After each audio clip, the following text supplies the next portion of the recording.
नमस्कार दोस्तों, अगर आपको अभी तक इंग्लिश पढ़ना लिखना नहीं आता है तो आपके सामने एक शानदार ट्रिक है। दोस्तों, इन वॉवेल्स के कॉम्बिनेशन को, इनके संयोग को अगर आप सीख लेते हैं तो इंग्लिश पढ़ना आपके लिए काफ़ी आसान हो जाएगा। यहाँ तक कि अगर आपको बिल्कुल इंग्लिश पढ़ना नहीं आता फिर भी आप इंग्लिश पढ़ना सीख सकते हैं। इतना आसान तरीका आपके सामने लाया गया है। ओके, तो चलिए क्लास को शुरू करते हैं। सबसे पहले एक बात को ध्यान रखिए, जब कहीं पर ए और आई एक साथ में आ रहे हों, ए और आई एक साथ में आए तो इनका उच्चारण करते हैं ए की मात्रा की तरह। वैसे ए की मात्रा, ओके। और ए की मात्रा लिखने में कैसा होता है, ऐसे पाई बनती है, ओके, ये वाली मात्रा आती है। जैसे यहाँ पे लिखा है FAITH, हमने यहाँ पे देखा कि यहाँ पे ए आई लगा हुआ है, ओके। तो एफ से बनता है फा, ओके। ए आई लगा तो इसमें आ जाएगा ए की मात्रा, और TH को हम पढ़ते हैं था, ये क्या हो जाएगा, फेथ। क्या पढ़ेंगे, फेथ। फेथ का मतलब होता है विश्वास, किसी पर विश्वास रखना, वो को बोलते हैं फेथ रखना, ओके। MAIN, देखिए M के बाद हमने देखा कि यहाँ पे AI लिखा हुआ है, ओके। तो M से क्या बनता है हमारा, म, और AI है तो इसमें ए की मात्रा लगा देंगे। इसके बाद बचा N, तो N को पढ़ते हैं ना, क्या बन जाएगा, मेन। क्या बन जाएगा, मेन। मेन का मतलब होता है मुख्य। एक बात ध्यान दीजिएगा, हम कभी कभी पढ़ेंगे MEN, इसको लिखते तो सेम है, मेन लिखा एक जैसे है, बट इसको पढ़ते हैं मेन, इसको मेन, यानी इसे हमने कम लोड दिया, कम ताकत लगाया, ओके। अब RAIN, आर से बनता है र, AI है तो ए की मात्रा, और एन से बन गया ना, ये क्या हो जाएगा, रेन। रेन का मतलब होता है बारिश होना, वर्षा होना, ओके। PAIN, देखिए पी से हमारा बनता है प, ओके। AI से बनता है ए की मात्रा, और एन से बनता है ना, ये क्या हो गया, पेन। पेन का मतलब होता है दर्द, पेन मीन्स क्या होता है, दर्द, ओके। चलिए अभी तक हमने क्या समझा कि अगर ए आई आता है तो ए की मात्रा बनता है, और लॉन्ग साउंड यानी कि लंबा साउंड जोर देना पड़ता है, जैसे faith, men, rain, pen, okay. अभी अगर ई के बाद ए आता है, क्या, ई के बाद ए आता है, इसका उच्चारण करते हैं इया, क्या करते हैं, इया। बट एक कंडीशन है कि ई ए के बाद में आर आना चाहिए, क्या, ई ए के बाद में आर आना चाहिए, ओके, तब ये केस आता है। और अगर आर नहीं होता है तो फिर बड़ी ही की मात्रा लगाते हैं, जो आप नीचे समझने वाले हैं, ओके। सो सबसे पहले क्या बना, FEAR, तो एफ से बनता है फ। अब ई का मतलब क्या, छोटी ई की मात्रा, ओके। और ये आर से क्या बनता है, र, तो क्या बन गया, फियर। क्या बना, फियर। FEAR, fear. फियर का मतलब होता है डर, ओके। NEAR, अब देखिए यहाँ भी ई और ए है, उसके बाद में आर आया है, ओके। सो एन से बन जाएगा ना, ई ए से पहले ई की मात्रा आएगी और फिर आ आएगा, और आर से बन जाएगा रा, ये क्या हो गया, नियर, ओके। इनका एक वर्ड आपने पढ़ा होगा, EAR, इसे क्या पढ़ते हैं, ईयर। क्या पढ़ते हैं, year, okay. Then DEAR, D से क्या बनता है, ड, ई ए है तो छोटी की मात्रा और आर से बन गया रा, तो क्या हो गया, डियर। डियर का मतलब प्रिय, और नियर का मतलब होता है पास में। TEAR, तो टी से बनता है ट, ई ए है तो ई की मात्रा, फिर आर लगाएंगे, और आर से बन जाएगा र, ये क्या हो गया, टीयर। दोस्तों टीयर का मतलब होता है फाड़ना, टीयर मीन्स क्या होता है, फाड़ना, ओके। नेक्स्ट देखिए, अगर ओ के बाद ए आता है, क्या, ओ के बाद ए आता है तो हमेशा ओ की मात्रा बनती है, इसको कैसे लिखते हैं, ऐसे, ये बनती है हमारी ओ की मात्रा, ओके।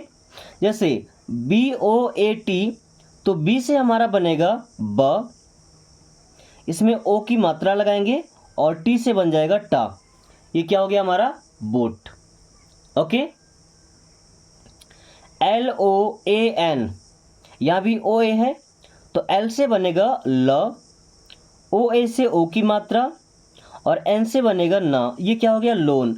लोन का मतलब होता है कर्ज, कर्ज लेना। ओके। अब बोट का मतलब होता है नाव। बोट मीन्स क्या होता है नाव।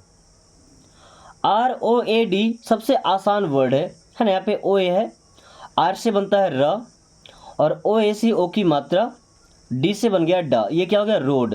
रोड का मतलब क्या होता है सड़क। क्या होता है सड़क। LOAF, देखिए ओ ए और एल से बनेगा ला, ओ ए से ओ की मात्रा और एफ से बनता है फा। ये क्या हो गया लोफ। लोफ का मतलब होता है टुकड़ा। जैसे ब्रेड का एक टुकड़ा हो गया तो बोलते हैं ना a loaf of bread, means bread का एक टुकड़ा। ओके। चलिए, अभी हमने ई ए की कहानी समझी थी जब लास्ट में आर आ रहा था। ओके। और ए आई की कहानी समझा था जब आर नहीं आ रहा है। ओके। देखिए ए आई में भी अगर आर आता है तो कंडीशन चेंज होगी। ये तीनों आपको समझ में आ गया है, इनको दिमाग में सेट कर लीजिएगा। ओके।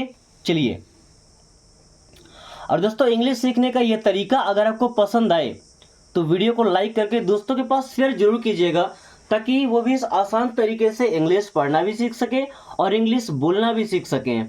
ओके। चलिए, अभी अगर ए आई के बाद में आर आता है, क्या आर आता है, तो इसका उच्चारण ए और आ की तरह होता है। अभी हमने सीखा था कि ए आई का उच्चारण ए की मात्रा की तरह होता है, लेकिन कब, उनके लास्ट में आर नहीं होना चाहिए।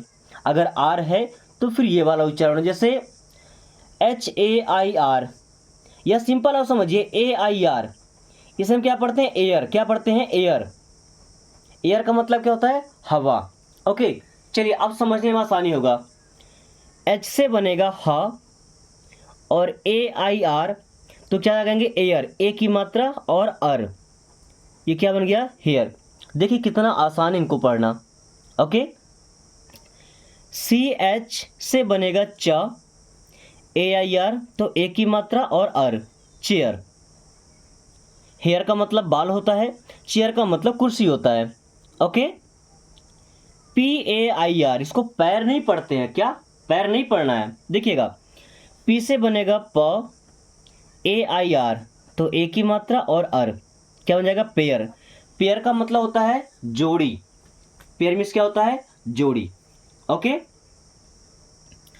FAIR, एफ से बन रहा है फ, AIR, तो ए की मात्रा और अर, क्या बन गया फेयर। फेयर का मतलब होता है साफ, स्वच्छ, नीट एंड क्लीन। ओके। चलिए, अभी अगर ई 2 बार आता है ना, डबल ई आता है, तो इनका उच्चारण बड़ी ई की मात्रा की तरह करते हैं। मात्रा कैसे लगाते हैं, ऐसे लगती है। ओके। ये है बड़ी ई की मात्रा। ओके। जैसे NEED, तो एन को हम लिखते हैं ना, फिर डबल ई है तो बड़ी ई की मात्रा लगाएंगे और डी से बन जाएगा ड। ये हो गया नीड। नीड का मतलब होता है जरूरत। ओके। KEEP, के से बनता है क, डबल ई से बनेगा बड़ी की मात्रा और पी से बनेगा प, ये हो जाएगा कीप। कीप का मतलब होता है रखना।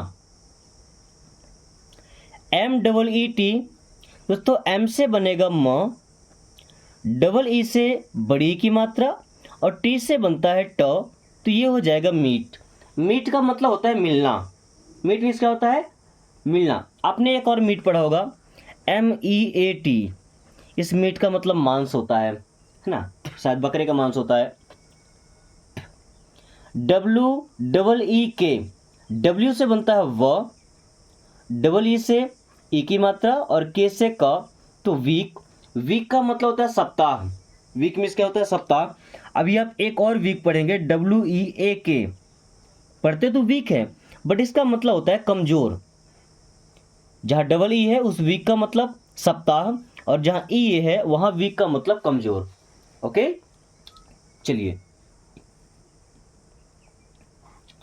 अगर ओ के साथ में आई आ रहा है तो आई की तरह इनका उच्चारण करते हैं। जैसे COIN, तो सी से बनता है क, तो लगाएंगे अ, ई और एन से बनेगा ना, तो क्या हो जाएगा कॉइन। क्या हो जाएगा कॉइन। क्या पढ़ेंगे कॉइन।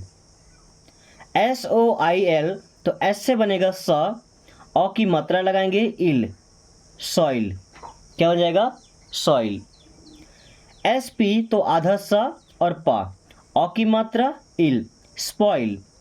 कॉइन का मतलब सिक्का, सॉइल का मतलब मिट्टी, स्पॉइल का मतलब होता है बर्बाद करना, नष्ट कर देना। NOISE, तो एन से बनेगा ना, औ की मात्रा इस, नॉइस। क्या हो जाएगा नॉइस। नॉइस का मतलब होता है शोर। दोस्तों अभी हम 3 ट्रिक्स और सीख चुके हैं। 3 3 कितने हो गए 6। ओके, और मुझे उम्मीद है कि ये 6 के 6 आपको बेहतरीन तरीके से समझ में आ गए होंगे। कहीं पर भी अगर समझ नहीं आता, थोड़ा बहुत डाउट रह जाता है, तो आप उसी टाइम पे कमेंट करके पूछ लीजिए। ओके, आपके हर कमेंट का, हर सवाल का जवाब मिल जाएगा। उसके बाद फिर से हम देखते हैं ई और ए का कॉम्बिनेशन, लेकिन यहाँ पे आर नहीं आएगा कहीं पर भी। आर के अलावा कुछ भी हो सकता है, बस आर नहीं होना चाहिए। ओके, और अगर आर नहीं है तो बड़ी ई की मात्रा लगाना है। अगर आर होता था तो ई लगाते थे और आ लगाते थे। फियर, नियर, डियर, टियर आप पढ़ चुके हैं। ओके, बट अगर आर के अलावा कुछ भी है तो फिर वहाँ पे बड़ी ई की मात्रा बनेगी। जैसे HEAT, तो एच से बनेगा ह, EA है तो बड़ी की मात्रा, और टी से हो जाएगा ट, तो ये बन गया हीट। ओके, LEAK, एल से बनेगा ल, EA से बड़ी की मात्रा, और के से हो जाएगा क, ये हो जाएगा लीक। हीट का मतलब होता है ऊष्मा, गर्माहट, है ना। ताप। लीक का मतलब होता है कोई चीज बहना, है ना, लीक हो जाना वहां से। वीक, अभी हमने सिखाया था आपको, वीक का मतलब क्या होता है कमजोर। अब डब्ल्यू का मतलब हो जाएगा व, और ई ए तो बड़ी की मात्रा, और के से बन जाएगा क, ये हो गया वीक। वीक का मतलब कमजोर। ओके, NEAT, एन से बनेगा न, EA से बड़ी की मात्रा, और टी से बनेगा ट, तो ये हो जाएगा नीट। नीट का मतलब भी होता है स्वच्छ, साफ। ओके, अभी अगर आई और ई एक साथ आते हैं तो इनका उच्चारण करते हैं आई की मात्रा की तरह। कैसे करते हैं आई की मात्रा, जैसे डी से क्या बनेगा ड, और आई लगाना तो आई का मतलब बड़ा की मात्रा और ई लगा देना, क्या बन गया डाई। डाई का मतलब होता है मर जाना, मरना। डाई मीन्स मरना। PIE, पी से बना प, और IE से आई बन गया, तो ये हो गया पाई। LIE, तो एल से बनता है ल, और IE से आई, क्या बन गया लाई। लाई का मतलब होता है झूठ बोलना। लाई मीन्स क्या होता है झूठ बोलना। ओके, देन TIE, दोस्तों टी से बनता है ट, अब आ और बड़ी की मात्रा, ये बन जाएगा टाई। टाई का मतलब होता है बांधना। टाई मीन्स क्या होता है बांधना। अब अगर कहीं पर डबल ओ आता है, क्या डबल ओ आता है, तो वहां पर हम बड़ा ऊ का उच्चारण करते हैं। ओके, जैसे COOL, तो सी को पढ़ते हैं क में बड़ा ऊ की मात्रा, और एल से ला, ये हो जाएगा कूल। कूल का मतलब होता है ठंडा। कूल मीन्स क्या होता है ठंडा। ROOF, आर से बनता है र, डबल ओ से बड़ा ऊ, और एफ से बनता है फ, ये हो जाएगा रूफ। ROOM, आर से बनता है र, डबल ओ से ऊ की मात्रा, और एम से बनता है म, ये हो जाएगा रूम। SPOON, तो SP से आधा स और प, डबल ओ है तो ऊ की मात्रा, और एन से ना, ये क्या बन जाएगा स्पून। स्पून का मतलब होता है चम्मच। रूम का मतलब कमरा, रूफ का मतलब छत, और कूल का मतलब ठंडा। कुछ केसेस ऐसे होते हैं जहाँ पे डबल ओ का उच्चारण भी करते हैं छोटा ओ की मात्रा, जैसे देखिए BOOK, इसको हम पढ़ते हैं बुक। ओके, COOK, इसको हम पढ़ते हैं कुक। LOOK, इसको हम पढ़ते हैं लुक। ओके, HOOK, इसको हम पढ़ते हैं हुक। ये कुछ ऐसे शब्द हैं जहाँ पे डबल ओ आता है, तब भी हम इनका उच्चारण छोटा ओ की मात्रा की तरह ही करते हैं। कैसे छोटा ओ की मात्रा की तरह। ओके, तो इनका उच्चारण दोनों तरीके से होता है। दोस्तों मुझे उम्मीद है ये वीडियो आपको बेहद पसंद आई होगी और इसकी हेल्प से आप आसानी से इंग्लिश पढ़ पाएंगे और कोई गलती नहीं करेंगे। सो वीडियो पसंद आई है तो लाइक करके दोस्तों के पास शेयर कर दीजिए और अगर आपने अभी तक चैनल को सब्सक्राइब नहीं किया तो कर लीजिए, ताकि आने वाली हर वीडियो की नोटिफिकेशन आपको समय से मिलती रहे एंड आप काफ़ी कम टाइम में फ्लुएंटली इंग्लिश पढ़ना और बोलना सीख पाए। So thanks for watching, take care.